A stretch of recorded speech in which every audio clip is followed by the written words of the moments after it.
Do you know that you're asking yourself the wrong question when it comes to editing?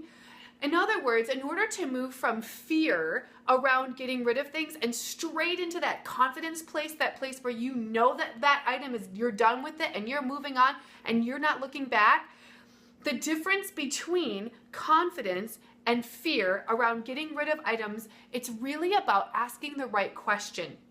And here's what I mean by that. We go into a room and we say, okay, I'm going to get rid of all of these things. There's too much clutter, too much going on. And then each thing that we hold up, we say, will I need this again?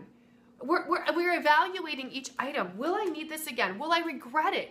Will the person who gave me this gift feel bad? Will I feel bad about spending my hard-earned money and then getting rid of it? And each item that we hold up, we're asking the value of this item, and that's the opposite way of the way you want to go into a space and edit.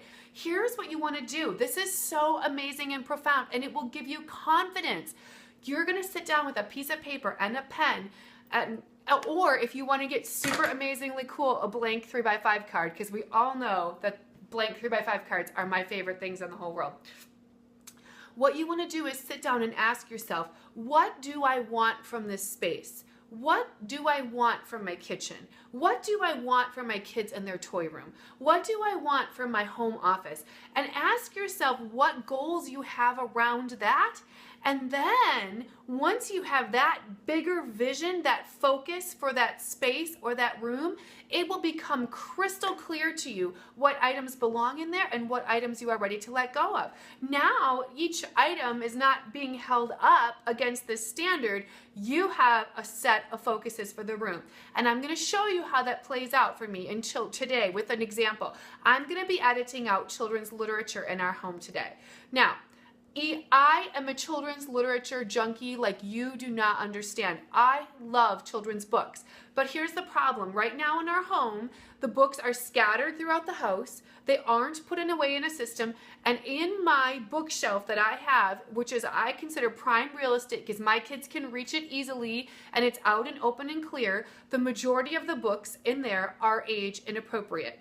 So I can take every single book that I have and look at it and say, oh, I remember when I read this to her and she had on that purple pajama and she was holding this and I can't possibly get rid of this book. I can do that, and I have tried to get rid of things that way before, and you become completely paralyzed. Or I can say, look, here's my goal. I want the kids to be able to grab books off of that shelf easily. I want them to sit down in front of that bookshelf and know exactly where certain things are, and that every single book that they pull off of that shelf is age appropriate.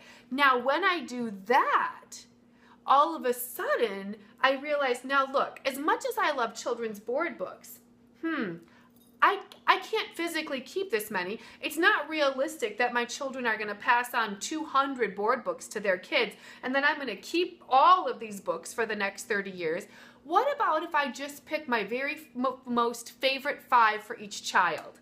And I'll pass those 5 on. And in the meantime, I wonder if there's someone who could use these books more than we could. Well, now that I have my focus, all of that negative, or that I don't know feeling is completely gone, and it becomes very easy for me to see which books I'm going to get rid of. I actually can feel it right now looking at this basket. I'm like, oh, well, no, these have to go. So change your focus. Ask yourself, what are you saying yes to?